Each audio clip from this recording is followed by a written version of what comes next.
quando a gente para a gente pensar que é uma indústria riquíssima, mas que sempre foi marginalizada.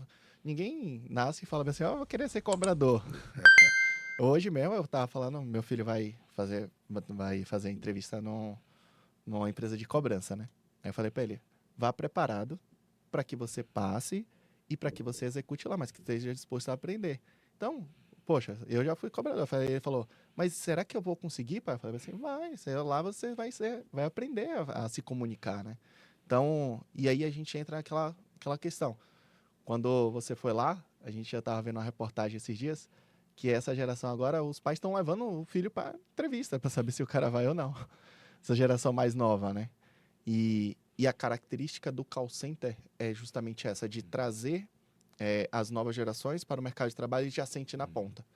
Como que você enxerga que esse mercado ele tende a seguir daqui para frente, com essa geração que vem de um mundo totalmente tecnológico, que tem informação ali, para vir para a área da cobrança e como reter essa galera? Você falou que eu não ia usar minhas anotações, mas eu fiz a liçãozinha de casa, eu trouxe algumas Não coisas. tem nada combinado, mas ele Não é anotou as combinado, coisas mas aqui. anotei algumas coisas aqui que eu acho importante, até porque a gente vai falar de número aqui, tá, mas de onde tirou? O Thales inventou? Não, a gente acompanha o dia a dia aí e sabe como que é. Primeiro, você falou até do preconceito, né? Eu nasci e me criei em São Bernardo. Meu pai é aposentado de metalúrgica. Então, eu cresci ouvindo que emprego bom era ser o peão da metalúrgica. Emprego bom é ficar 20, 30 anos na empresa de alto. E aqui no ABC você tem muito isso. Então, quando você fala assim, eu estou trabalhando na empresa de cobrança, estou num call center, estou numa empresa de comércio, de serviço, ah, você ouvia, legal, né? Diferente de quando, trabalho na X companhia aqui, Trabalho na na Volks, na multinacional GM. alemã, não ia falar mais na Volks, principalmente. Então, nossa, você trabalha na Volks. E hoje, entendo eu que dentro da formação, do que eu ganho, busquei, talvez possa ser melhor remunerado na área que eu atuo hoje do que talvez se eu tivesse permanecido como sem preconceito nenhum, tá? Como peão de fábrica. Até porque meu pai sustentou a gente durante muitos anos e como diz minha mãe, a mamãe Vox colocou comida dentro de casa durante muitos anos, por mais de 20 anos. Então, era um emprego, né? E o cenário mudou. Hoje, principalmente, indústria, comércio e serviços são os setores que mais empregam na economia brasileira, apesar do PIB ainda ser dominado por agro e indústria. E aí até eu fiz algumas análises aqui em relação a essa operação. Hoje, até pelo site da ABT, tá, gente? Associação Brasileira de Teleserviços, essa área de atendimento que emprega tanto ali o saque, vendas, cobrança, ouvidoria, suporte técnico, enfim, tudo aquilo que pode ser feito um atendimento, seja ele via voz ou texto, emprega 1,5 milhão de pessoas no Brasil hoje, 1,4 milhão, 1,5 milhão, e é um dos setores que mais empregam.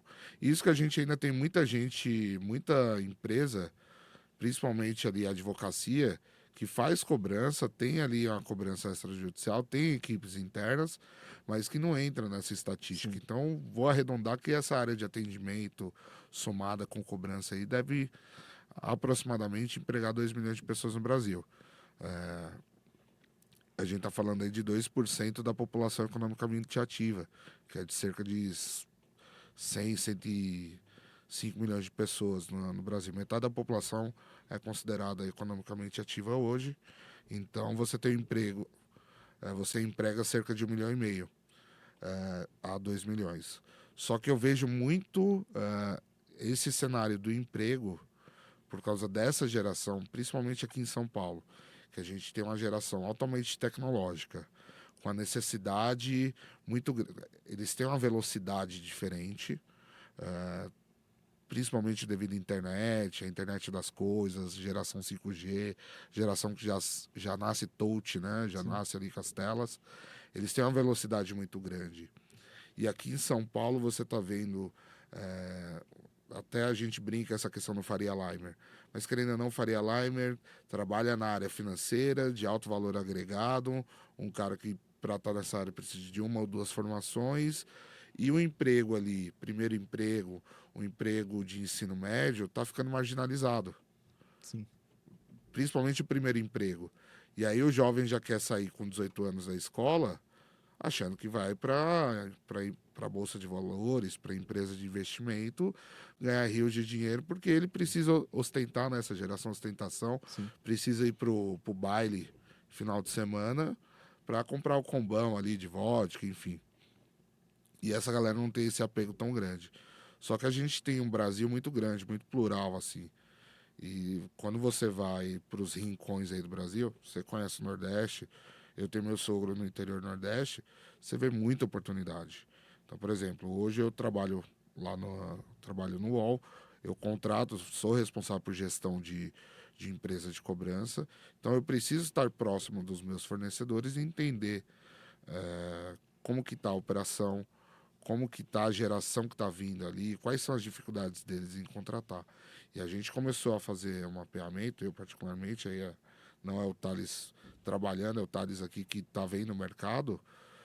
Esse primeiro emprego ele está migrando muito forte nos próximos anos para as cidades do interior. Eu trouxe até alguns exemplos aqui, no interior de Minas, na Bahia, no Ceará, no Nordeste, fora da Grande São Paulo. São Paulo está ficando muito emprego de alto valor agregado, mercado financeiro. Rio de Janeiro ainda é muito dependente do turismo, Salvador também. Mas esse primeiro emprego ele está começando a olhar ali para o norte, nordeste, para um pedacinho do centro-oeste, que tem público, tem necessidade de emprego, emprego formal. sim. Vou dar exemplo. Meu sogro tem uma microempresa no interior nordeste. Ele chegou a atuar numa cidade chamada Santa Luzia, no interior da Paraíba. De 15 funcionários que ele ficou lá durante um ano e meio, ele teve um funcionário só que já tinha tido registro em carteira. Nó- Todos os outros nunca tinham sido registrados, porque a cidade vive na informalidade. A cidade não tem condição de pagar imposto, de pagar os impostos sobre a carteira de trabalho para ter ali um atendente na padaria do seu João. Sim, Então, esse primeiro emprego ele está saindo dos grandes centros e eu já percebi que muito call center de grande porte está vendo esse movimento e está indo para o interior. Então, a força de trabalho desse primeiro emprego está indo para o interior do Brasil. E aí você muda um pouco o cenário do emprego, porque sempre comércio e serviço está nas capitais. sim. É muito forte nas capitais, principalmente no litoral do Brasil. E você está vendo esse comércio, essa prestação de serviço ir para o interior.